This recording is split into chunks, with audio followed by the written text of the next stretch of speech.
चलिए आज हम लोग जो है नया चैप्टर मैथ का नया चैप्टर स्टार्ट कर रहे हैं जिसका नाम है त्रिकोणमिति। ठीक है, कौन सा चैप्टर है? त्रिकोणमिति।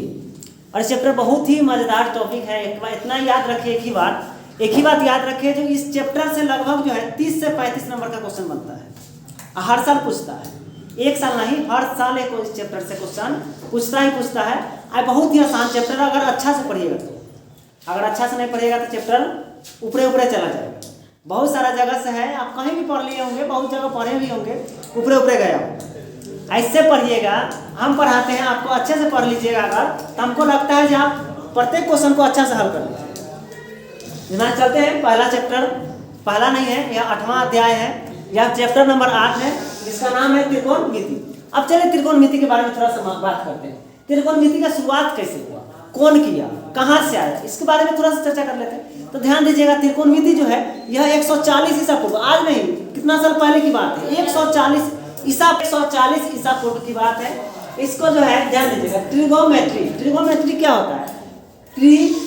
त्रिगोणीय मेट्री। इसका मतलब ट्री मतलब तीन, गोणीय मतलब कोण, और मेट्री मतलब माप, तीन कोणों की माप। आपका इधर जो है हम परिभाषा लिखे हैं त्रिकोणमिति का। त्रिकोणमिति गणित की वह शाखा है जिसके अंतर्गत किसी त्रिभुज के कोण और भुजाओं के बीच के संबंध का अध्ययन किया जाता है। यानी त्रिकोणमिति किसी भी त्रिभुज के कोण और भुजाओं के बीच जो बात होती है, उसी बात का अध्ययन करना ही क्या कहलाता है? त्रिकोणमिति कहलाता है। अब ध्यान दीजिएगा, त्रिकोणमिति में मुख्य रूप से समकोण त्रिभुज का अध्ययन किया जाता है। अब क्वेश्चन यह आता है कि सर त्रिकोणमिति तो पढ़ रहे हैं, त्रिकोणमिति में कौन सा त्रिभुज का प्रयोग कर रहे हैं? तो त्रिकोणमिति में समकोण त्रिभुज क्या होता है सर? वैसा त्रिभुज जिसका एक कोण 90 डिग्री हो। जानते हैं आप लोग, 90 डिग्री वाला को क्या बोलते हैं? समकोण। किसी एक कोण 90 डिग्री होना चाहिए, उसको समकोण बोला जाता है। अब ध्यान दीजिएगा, तो ध्यान दीजिए, त्रिकोण में यहाँ पर लिख दिए त्रिकोणमिति का पिता हिप्पार्कस। देखो रे बाबू, ध्यान दो, त्रिकोणमिति का पिता किसे कहा जाता है? हिप्पार्कस को। हिप्पार्कस नामक एक वैज्ञानिक थे, मतलब जो गणित बहुत बड़े गणितज्ञ हो गए, और उन्होंने त्रिकोणमिति का आविष्कार किया। यह कब किया? 140 ईसा पूर्व लिखा गया है। ठीक है, अब इसको जो है आप एकदम शॉर्ट में समझिए, ऐसे एकदम ट्रिक बनाया गया है। देखो ध्यान दो, बहुत मजेदार ट्रिक है। त्रिकोणमिति का मतलब तीन कोणों के माप, हिप्पार्कस है इसका बाप। कितना मजेदार ट्रिक है। त्रिकोणमिति का मतलब तीन कोणों की माप, हिप्पार्कस है इसका बाप। आपको याद हो जाएगा त्रिकोणमिति क्या होता है। सर तीन कोणों की माप को त्रिकोणमिति कहते हैं। इसे पिता किसे कहा जाता है? तो हिप्पार्कस को पिता कहा जाता है। कब स्टार्ट हुआ था? तो लगभग यहाँ 140 ईसा पूर्व अनुमानित माना गया, परफेक्ट नहीं है, अनुमानित माना गया। ठीक है, अब इतना बात समझ गए कि नहीं? यहाँ तक कोई दिक्कत है? नहीं दिक्कत है। आगे चलते हैं, ध्यान दीजिएगा। अब इसमें जो है एक तरह से समझ जाओ, जो त्रिकोणमिति जो है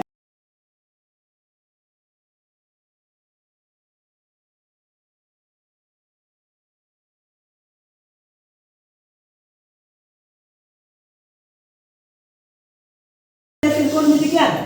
यह एक स्कूल का नाम है। जैसे आप लोगों का स्कूल का नाम होता है महोदय उच्च मध्य विद्यालय महोदय, है ना, बकरी दुआ वगैरह वगैरह, बहुत सारा चीज नाम है। उसी प्रकार एक बार समझ लीजिए, जो है एक प्रकार का स्कूल है। अब स्कूल है तो इसमें कुछ ना कुछ बच्चे होंगे, है कि नहीं? तो इसमें टोटल 6 बच्चा, याद रखिए 6 बच्चा। आप कहिएगा जी नहीं, ये नहीं कहना कि सर जी तनिए को स्कूल है कि जो 6 बच्चा पढ़ता है। अरे नॉर्मली समझो, 6 एडमिशन लिया है। ठीक है, अब उसका नाम क्या क्या है? एक number sine, number 2 cos, number 3 tan, number 4 cot, number 5 sec, number 6 cosec. ध्यान दो, अब यह सब हो गया। यह टोटल जो है स्टूडेंट है, यह स्कूल में पढ़ने वाले स्टूडेंट क्या क्या है? साइन, कॉस, टैन, कॉट, सेक, कॉसेक। याद हो जाएगा नाम, क्या क्या है जी? साइन, कॉस, टैन, कॉट, सेक, कॉसेक। याद हुआ? चलिए सरोज बाबू, आगे हम बताएंगे कि थीटा का प्रयोग क्यों किए हैं और किस लिए किया गया। तो अब तनी अच्छा लगेगा तो क्या पढ़ेंगे इसको? Sine theta, cos theta, tan theta, cot theta, sec theta और कॉसेक थीटा। यहाँ तक समझ में आया? टोटल बच्चे कितने हैं? 6। नाम याद करने का trick, sine theta, cos theta, tan theta, cot theta, sec theta और कोसेक थीटा। यहाँ तक कोई परेशानी है? नाम याद हो जाएगा? हो गया ना जी। टोटल आप समझिए जो 6 बच्चे हैं, 6 का 6 नाम क्या है? हाँ, पहला एडमिशन लिया जिसका नाम था साइन थीटा, दूसरा लिया जिसका नाम था कॉस थीटा, तीसरा लिया जिसका नाम था टैन थीटा और चौथा लिया जिसका नाम है कॉट थीटा, पांचवा लिया जिसका नाम है सेक थीटा और छठा लिया जिसका नाम है कोसेक थीटा। ठीक है। अब 6 के 6 क्या है? यहाँ 3 को याद कर लीजिएगा तो तीनों के तीनों याद हो जाता है। अब 3 को याद कर लेते तो तीनों कैसे याद हो जाएगा सर? साइन कॉस टेन जो है ना, ये 3 को याद कर लीजिए तो इसी का तीनों उल्टा, ही तीनों, ये तीनों के उल्टा क्या है? या तीनों है। ध्यान दीजिए क्या? हाँ, आप कैसे भी बोल सकते हैं, जरूरी नहीं सर जी टेटर भी साइन कॉस टेन, यहाँ पर कोसेक सेक कॉट बोल सकते हैं। आपको हिसाब से, आपको जो आसान रहे उसके हिसाब से आप क्या कर लीजिए, मतलब अच्छे से याद कर लीजिए। ठीक है। अब आगे आते हैं, चलिए ध्यान दीजिए साइन थीटा। अब इसमें चलते हैं, एक मान लेते हैं त्रिभुज, समकोण त्रिभुज के बारे में पढ़े हैं सर। यहाँ देखिए समकोण त्रिभुज बन रहा है, यहाँ हो गया क्या 90 डिग्री। सर 90 डिग्री का सिंबल है कि नहीं है ना? अब नाम दे देते हैं इसका, यह समकोण है सर ABC। ध्यान दीजिए। अब हम जानते हैं जो 90 डिग्री में यह क्या होता है सर? लंब होता है। यह क्या होता है? आधार होता है। यह क्या होता है? कर्ण होता है। और यहाँ पर कुछ ना कुछ डिग्री होगा तो यहाँ थीटा हो जाएगा सर। होगा कि नहीं? कोई दिक्कत है? यहाँ तक कोई परेशानी? आप समझिए अच्छा से। सर समकोण त्रिभुज काहे लिए? तब बाबू ने समकोण त्रिभुज इसलिए लिए क्योंकि त्रिकोणमिति में आपको इससे पहले लिखे होंगे कि त्रिकोणमिति में किस चीज त्रिभुज का प्रयोग किया जाता है? समकोण त्रिभुज में का। समकोण त्रिभुज का पहचान क्या है? जो ऐसा त्रिभुज जिसका एक कोण 90 डिग्री हो उसे समकोण त्रिभुज कहते हैं। तो समकोण त्रिभुज का नाम जान गए? ध्यान दीजिएगा, इसको लंब बोलते हैं, इसको आधार बोलते हैं, इसको कर्ण बोलते हैं। ठीक है, बात समझ में है? हाइट, बेस, परपेंडिकुलर, इंग्लिश में बोलेंगे। इसको x से सूचित किया जाता है, इसको b से सूचित किया जाता है, इसको p से सूचित किया जाता है। x मतलब क्या होता है? हाइट मतलब लंब हो गया, b मतलब बेस हो गया मतलब आधार हो गया, p मतलब परपेंडिकुलर हो गया मतलब कर्ण हो गया। हमेशा याद रखिए त्रिभुज में लंब आधार बदलेगा, कर्ण कभी नहीं बदलेगा। लंब और आधार बदलेगा, कर्ण कभी नहीं बदलेगा, जहां के तहां फिक्स रहेगा। ऐसे भी याद रखो, सबसे बड़का रेखा जो होगा ना इसको बोलेंगे कर्ण। क्या बोलेंगे? कर्ण। सबसे लंबा वाला रेखा को क्या बोलते हैं? कर्ण। आइए ऐसे उसके बाद दूसरा देखो। अब याद करने का ट्रिक देखो सर, 90 डिग्री के सामने वाला भुजा को क्या कहेंगे? कर्ण। 90 डिग्री के सामने वाला भुजा को कर्ण। चाहे लिख लो, ध्यान दो, 90 डिग्री के सामने वाला भुजा को कर्ण कहते हैं। कर्ण कहते हैं। कर्ण कभी नहीं बदलता है। आगे अगला देखो, अगला पॉइंट, थीटा के सामने वाला भुजा को, थीटा के सामने वाला भुजा को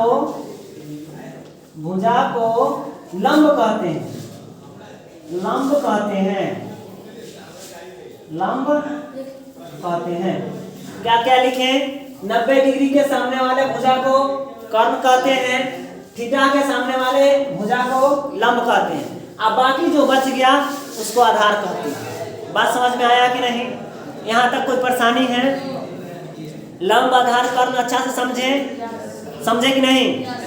चलिए आगे देखेंगे। अब इसको नोट कर लिए? चलिए, थीटा के सामने वाले भुजा को देखो, ज्यादा टेंशन मत लेना, अच्छा से समझो। अगर तन को गड़बड़ाया तो भाग जाएगा ही ऊपरे बहुत उल्लंघ चीज है। हम इसको बड़ा डेंजर तरीका से घिंच के लाते हैं। ठीक है, तो अगर थोड़ा भी नहीं समझ में आएगा तो बोलिएगा कि सर वहाँ पर नहीं समझे, क्योंकि यही सब बेसिक है। बेसिक नहीं समझ में आया आपका कहानी खत्म है। ठीक है, तो प्रत्येक सोचिएगा कि बेसिक कम से कम समझ में आए। आज जो क्लास नहीं आएंगे उनका तो जय है। हाँ, कल से अगला क्लास से क्वेश्चन चलेगा। आज थोड़ा सा आज भी क्वेश्चन चलेगा, लेकिन आज थोड़ा सा चलता चुड़ी। इतना बात समझ में आया कि नहीं? क्या पढ़े एक बार फिर से रिवीजन करते हैं सर। त्रिकोणमिति पढ़े। त्रिकोणमिति में क्या पढ़े? सर त्रिकोणमिति होता क्या है? त्रिकोणमिति तीन कोणों की माप, जिसे त्रिकोणमिति कहते हैं। त्रिकोणमिति के पिता हिप्पारकस को कहा गया है। त्रिकोणमिति में समकोण त्रिभुज का प्रयोग करते हैं। समकोण त्रिभुज क्या होता है? वैसा त्रिभुज जिसका एक कोण 90 डिग्री है उसे समकोण त्रिभुज कहते हैं। समकोण त्रिभुज में जो खड़ा रेखा रहता है सबसे लंबा, उसको सब खड़ा रहता है उसको लंब कहते हैं। जो सोया हुआ रहता है उसको आधार कहते हैं, और जो टेढ़ा रेखा है उसको कर्ण कहते हैं। लंब, आधार, कर्ण। अब ध्यान दीजिएगा, उसको ट्रिक भी पकड़ने का। 90 डिग्री के सामने वाला, यहाँ 90 डिग्री है, 90 डिग्री के सामने क्या होता है? कर्ण। 90 डिग्री के सामने वाला भुजा को कर्ण।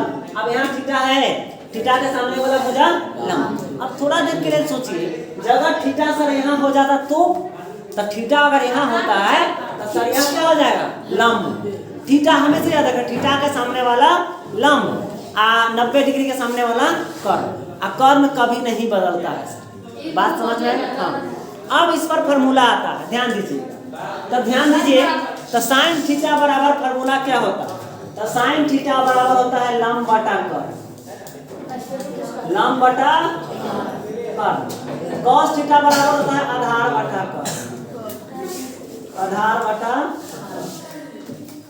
tan थीटा बराबर होता है लंब बटा आधार, लंब बटा आधार। cos थीटा को उलट दीजिए, आधार बटा लंब। sec थीटा को cos को उलट दीजिए तो कर्ण बटा आधार। cosec को sin को उलट दीजिए तो कर्ण बटा लंब। यह समझ में आया? ध्यान दीजिए, देखिए फॉर्मूला कैसे बना। साइन थीटा लंब बटा कर्ण, cos थीटा आधार बटा कर्ण, tan थीटा लंब बटा आधार, cot थीटा आधार बटा लंब, sec थीटा कर्ण बटा आधार और cosec थीटा कर्ण बटा लंब। अब इसको याद करना है सर। तो सर कहिएगा कि सर जी बड़ा कंफ्यूजन होगा याद करना।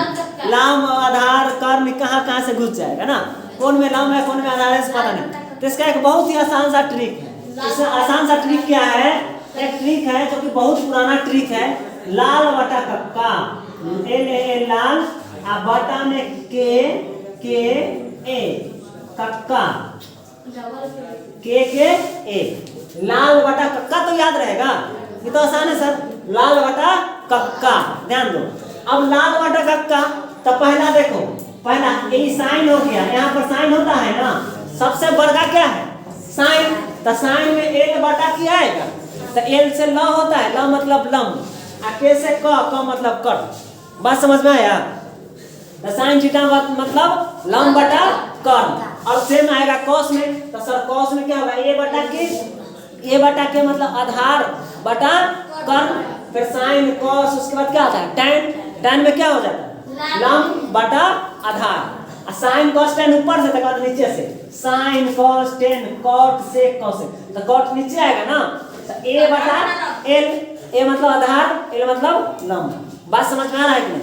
यह ट्रिक है, बहुत ही आसान है, लाल बटा कक्का, आराम से याद कर लीजिएगा। अगर कोई पूछेगा जब बउआ बताइए tan थीटा का फॉर्मूला क्या होगा, तो tan sin cos tan L बटा ए मतलब लंब बटा आधार। ये आप इधर लिख सकते हैं, इसको शॉर्ट फॉर्म एल बटा के, इसका ए बटा के, एल बटा ए, यह हो जाएगा ए बटा एल, यह हो जाएगा के बटा ए, यह हो जाएगा के बटा ए। ठीक है, लाल बटा कक्का पर पूरे का पूरा बैठा हुआ, ठीक है। याद हो जाएगा कि नहीं? यहाँ पर कोई परेशानी है? याद होगा कि नहीं? क्या है सर? लाल बटा कक्का कैसे याद करेंगे? साइन थीटा एल बटा के, लंब बटा कर्ण, कहीं भी लिख लीजिए, लाल बटा कक्का पर बैठा दीजिए। Sine cos tan cot sec cosec, कैसे बनेंगे? Sine cos tan cot sec cosec। Cos theta का क्या होगा बताइए? कॉस, COS कॉस,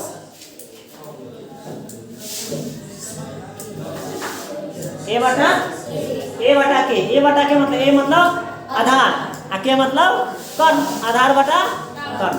बात समझ में आया कि नहीं? कोई दिक्कत है, कोई परेशानी? इसको नोट कर लीजिए। हो गया सर। तो चलिए, इससे पहले जो आप लोगों ने सीखा लंब बटा कर्ण, आधार बटा कर्ण, यहाँ अब लंब आधार कर्ण आता कहाँ से, कैसे आता है, थोड़ा सा ध्यान दीजिए। तो फार्मूला थोड़ा सा और है, आप पढ़िएगा त्रिभुज में तो उसमें बताया जाता है एक फार्मूला होता है बाबू, एक कर्ण बराबर, कर्ण बराबर फार्मूला क्या होता है, लंब का स्क्वायर जोड़ आधार का स्क्वायर, इसका टोटल का रूट। तो कर्ण बराबर हो गया। अब अगला आएगा सर लंब बराबर क्या होता है फार्मूला, तो लंब बराबर फार्मूला आता है रूट अंडर कर्ण स्क्वायर माइनस आधार स्क्वायर। आगे आधार बराबर क्या होता है फार्मूला सर, रूट अंडर कर्ण स्क्वायर माइनस लंब स्क्वायर। ध्यान दीजिएगा यह तीनों फार्मूला बहुत ही वीवीआई है। कर्ण बराबर लंब स्क्वायर जोड़ आधार स्क्वायर का रूट, चाहे ऐसे बोल सकते हैं रूट अंडर लंब स्क्वायर जोड़ आधार स्क्वायर। सब लंब बराबर रूट अंडर कर्ण स्क्वायर माइनस आधार स्क्वायर, आधार बराबर रूट अंडर कर्ण स्क्वायर माइनस लंब स्क्वायर। ध्यान दीजिएगा जो कर्ण जो होगा हमेशा याद रखें, कर्ण निकालने के लिए दोनों भुजाओं को जोड़ दीजिएगा, ठीक है। यानी दो भुजाओं के वर्गों का योग तीसरे भुजाओं के वर्गों का योग के बराबर हो तो वह त्रिभुज भी होगा से समकोण त्रिभुज होगा, ठीक है। समकोण त्रिभुज का यह बात है। चलिए तो हमेशा याद रखें कर्ण निकलेगा तो क्या होगा प्लस। देखो कैसे ट्रिक याद रखो, छोटा याद करके रखोगे तो याद हो जाएगा। सर हमको कर्ण निकालना है ना, या बड़का भुजा निकालना है, तो जब याद रखिए जब बड़ा चीज निकालना होता है तो दो छोटका के जोड़ेंगे तब ना बड़का पुरेगा। तो इसको जोड़ेंगे तो बड़का पुर जाएगा, नहीं पुरेगा। तो कर्ण बराबर क्या होता है लंब स्क्वायर जोड़ आधार स्क्वायर, लंब स्क्वायर जोड़ आधार स्क्वायर। अब मान लेते हैं थोड़ा छोटका निकालना है तो बड़का में से छोटका घटा लेंगे। ऐसे मान लो सपोज करो जहाँ सर मान लेते हैं यहाँ से यहाँ की दूरी है, मान लेते हैं ए या बी हो गया, ए हो गया बी हो गया, पूरा दूरी 10 है, ठीक है। अब मान लेते हैं इतना दूर का दूरी 6 है, तो यह कितना होगा 6 है। अगर मान लेते हैं यहाँ से यहाँ की दूरी है, मान लेते हैं यहाँ से यहाँ की दूरी 6 है, तो यहाँ से यहाँ की दूरी कितना होगा 4 होगा। क्यों 4 होगा, क्योंकि 10 में से 6 घट गया तो सर 4 होगा। तब ना फिर जोड़ेंगे, अगर 6 और 4 जोड़ेंगे तो टोटल कितना है 10 आएगा। तो कर्ण कभी भी निकालिएगा तो क्या होगा दोनों जुट जाएगा। आधार या लंब, ठीक है देख लेते हैं, हाँ आधार या लंब निकलेगा तो कर्ण में से क्या होगा घट जाएगा। जैसे ध्यान दीजिए लंब निकाले तो कर्ण स्क्वायर माइनस आधार स्क्वायर, आधार निकाले तो कर्ण स्क्वायर माइनस लंब स्क्वायर।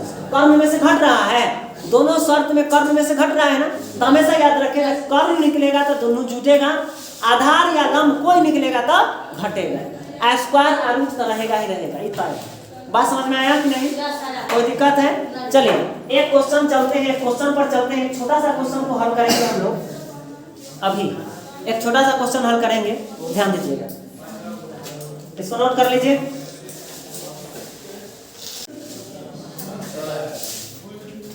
चलो ध्यान दो, अच्छा समझिए, आते हैं क्वेश्चन पर। क्वेश्चन है यदि साइन थीटा बराबर 4/5 तो कॉस थीटा का मान निकालें। यहाँ पर तरह तरह का प्रयोग हो सकता है, जैसे sign theta cos theta tan theta, कोई भी चीज रहेगा, sine theta plus cos theta सब सेम रहेगा। बस एक ट्रिक समझ जाइए, एक आसान सा तरीका समझ जाइए और बना लीजिएगा। तो ध्यान दीजिएगा पहले बनाने का तरीका से।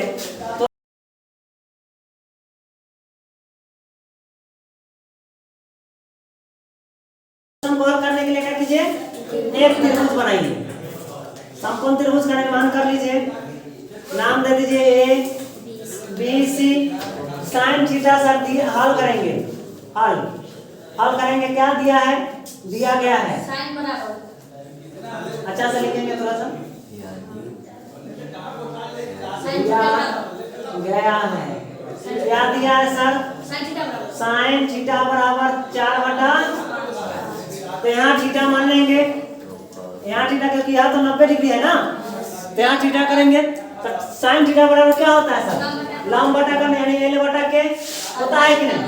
तो साइन थीटा बराबर लंब बटा कर्ण, तो लंब कितना है, लंब यह है 4 और कर्ण क्या है, साइन थीटा बराबर क्या होता है लंब बटा कर्ण।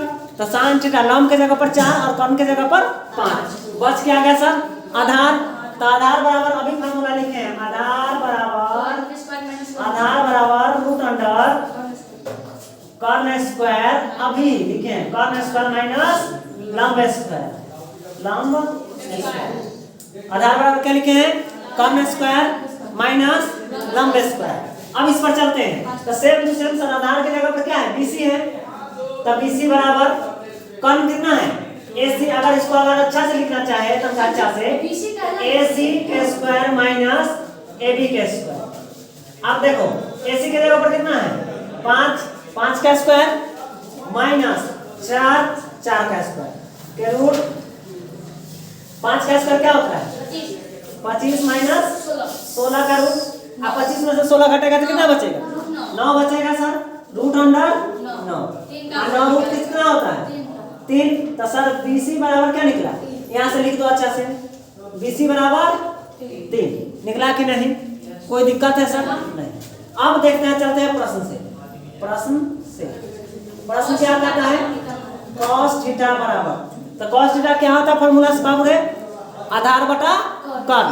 cos थीटा क्या होता है आधार बटा कर्ण। तो आधार कितना है 3 निकला है और कर्ण कितना है 5। 3 बटा 5 हो गया आंसर। फिर से एक बार और समझिए, चलिए ध्यान दीजिएगा क्या दिया है क्वेश्चन में, sin थीटा बराबर 4 बटा 5। हम जानते हैं जो सर sin थीटा का फॉर्मूला, sin थीटा बराबर होता है लंब बटा कर्ण। अब जस्ट हम का पहले फॉर्मूला लिखे हैं, तो सर अब sin थीटा बराबर लंब बटा कर्ण तो हो गया, बच क्या गया आधार निकालना। तो आधार बराबर तुरंत फॉर्मूला लिखे हैं, क्या लिखे हैं सर कर्ण स्क्वायर माइनस लंब स्क्वायर। कर्ण की जगह पर AC कर्ण है और AB लंब है, तो AC square minus AB square माने तो लिखिए, नहीं माने तो नहीं लिखिएगा, तो कोई दिक्कत नहीं। AC की जगह पर 5 है तो 5 का स्क्वायर माइनस AB की जगह पर 4 है तो 4 का स्क्वायर। 5 का स्क्वायर क्या होता है 25। अब स्क्वायर नहीं जिसको आता होगा वो समझिए, 5 का स्क्वायर मतलब 5 के पहरा 5 में पड़ जाए, उसका स्क्वायर निकल जाएगा। तो बचा 25, 4 का स्क्वायर निकल, 4 का पहरा 4 में पड़, जय का स्क्वायर निकालना उसी को उतना ही में पढ़ दीजिए तो उतना उसका स्क्वायर आ जाता है। 4 4 16, तो 25 में से 16 को घटा लिए तो कितना बचा सर 9। और 9 किसका वर्गमूल होता है 3 का। अब वर्गमूल कैसे निकलता है 7 8 क्लास में बताया जाता है। अब यहाँ से BC बराबर कितना निकला 3। अब प्रश्न क्या कहता है cos थीटा बराबर क्या होता है, तो cos थीटा बराबर होता है आधार बटा कर्ण। तो आधार बटा कर्ण, आधार 3, आधार कितना निकला BC 3 और कर्ण कितना है 5, तो 3 बटा 5 हो गया सर आंसर। कोई दिक्कत है, समझ गए। चलिए एक आप लोग क्वेश्चन बना के दिखाएंगे, बस जस्ट थोड़ा सा चेंज करना है। tan थीटा बराबर क्या होगा फॉर्मूला, क्या बनेगा सबसे लिया